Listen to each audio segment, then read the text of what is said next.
Good morning. Governor, it's great to see you again. Invited guests, those who made it by security. Those who didn't. I'm Mark Aaron, editor emeritus of Site Selection magazine, and it is an honor to be back in Austin once again. It's the beginning of March, Governor. Exactly. So it must be time. 'Tis the season. Last year at this event, 1 year ago, Governor Abbott made me an honorary Texan, which is an incredible honor. I thank you. So The highest honor. the highest honor. Second highest. Second. The highest is Admiral in the Texas Navy. Yep. Okay. Yeah. So you're working toward it. So no self-respecting honorary Texan would show up at an event with the governor without a cowboy hat. So That's a good looking one.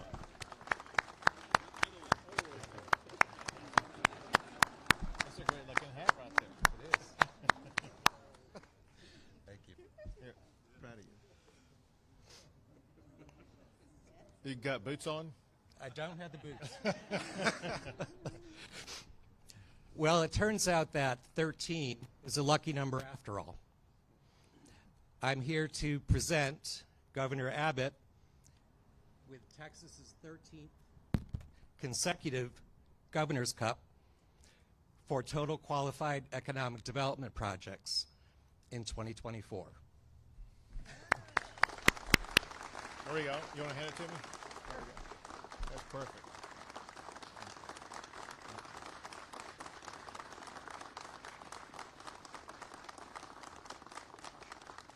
That's excellent. We logged 1,368 projects for 2024. That's 114 more than last year. As our Governor's Cup cover story explains, it's not about luck at all. It's about leadership at the state, regional, metro, and local levels across Texas. It's about not saying we're business friendly.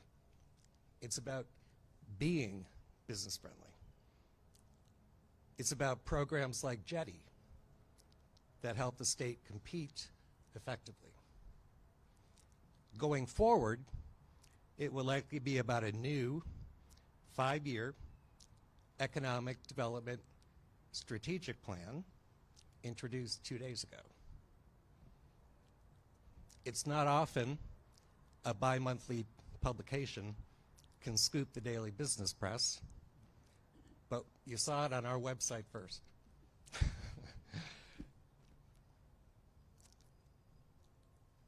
I will leave the plan for the governor to elaborate on. Meanwhile, congratulations, Governor, and all the Texans who worked hard in 24 to bring me back to Austin this year. Thank you. Thank you, man.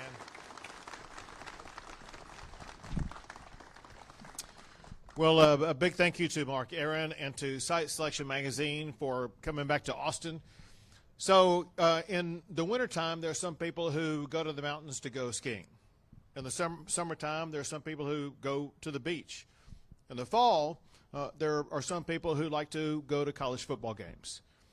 The first week of March, Mark Aaron and Site Selection come to Austin, Texas.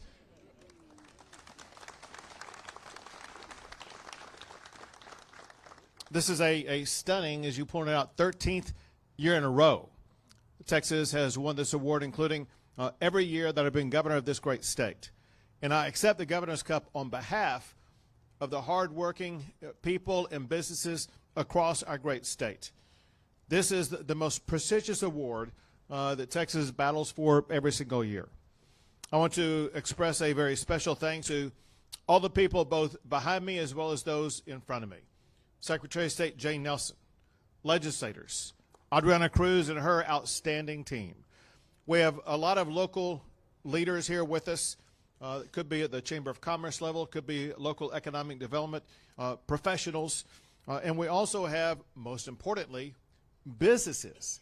Without the businesses and their involvement, we wouldn't be winning these awards every year. So for all of these people who are working together with us to make Texas stronger and more prosperous than ever before, please give them a big round of applause.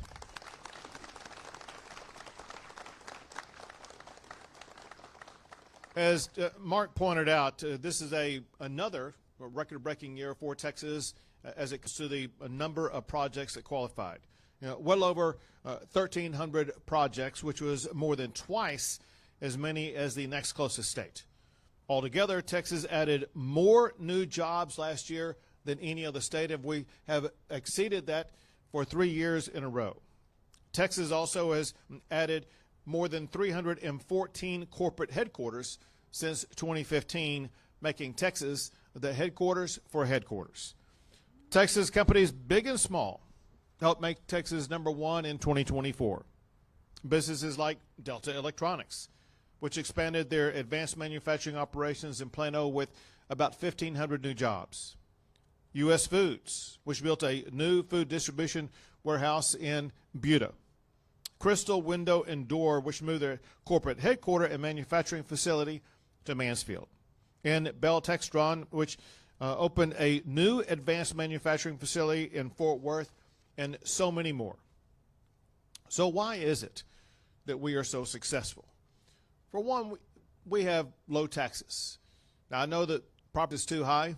We're working on cutting property taxes once again this year over in the Capitol as we right now. We have a regulatory environment that moves at the speed of business. We make massive investments in infrastructure like transportation, water, and the power grid. But the real secret that Texas seems to do better than any other state is we genuinely partner with the businesses that come here and grow here because of the simple mathematical formula, and that is when those businesses succeed, Texas succeeds. And also I want to give thanks to my Small Business Freedom Council because they have come up with legislative recommendations for things like streamlining regulations, reducing taxes and fees, expanding our workforce, and updating our outdated state technology. These new measures will provide small business owners across the state with a competitive environment that allows them to flourish like nowhere else in America. Texas truly is the land of economic freedom. Freedom that stokes self-determination to achieve things once thought impossible. Freedom that will propel Texas to global economic dominance. And we will continue to foster that economic freedom to ensure that Texas remains the economic engine of the United States of America. So, Mark, thanks again to you and to Site Selection Magazine.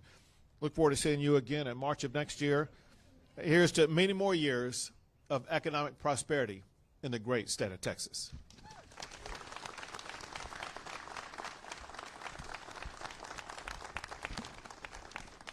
With that, we'll be happy to open it up.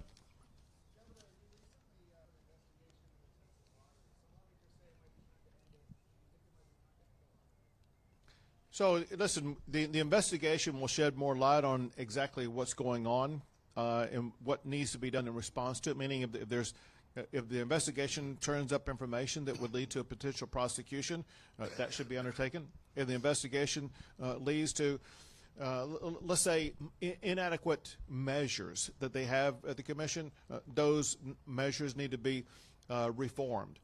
This is something that's going through the Sunset Commission this session, as you probably know. And so I think legislators have a key role to play in that sunset process to determine what the future of the Lottery Commission looks like. I want to ask you about Sylvester Turner's passing. I know you had a good relationship with the man. Can you tell me a little bit about what he meant into the state and to Houston and what your plans are to fill his position?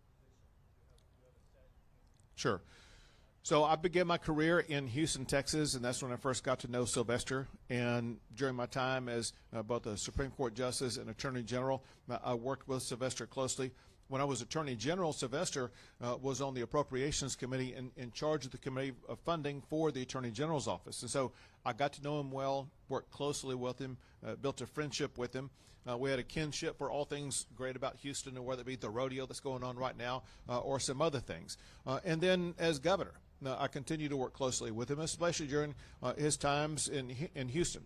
And so he is a person who devoted his life and his legacy to public service and did a tremendous job in the Houston area as well as in the state capitol, and he will be missed. With regard to what's going to happen with the seat, those are decisions we have not made yet.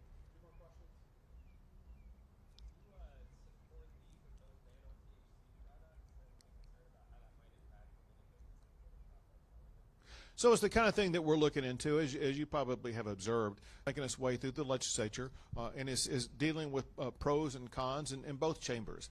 And we need to see more information about what legislators agree is the correct pathway forward.